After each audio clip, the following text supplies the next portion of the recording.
So I have a Yamuna ball, 3/4 inflated, in my back, propping me up straighter, moving, shoulder twists, right? You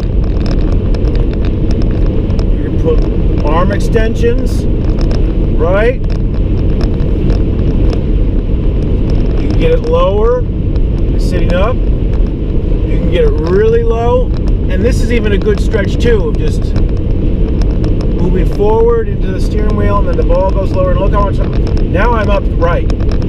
But I got another little secret. You probably can't see it right now.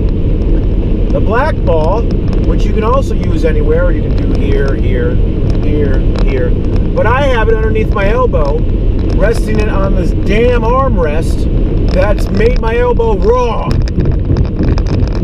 So it's a more cushion for the pushing, but there's more cushion now, and my elbow is also in a better position so that my shoulder is less stressed from being down like this. Yamuna balls are amazing. Look, cows.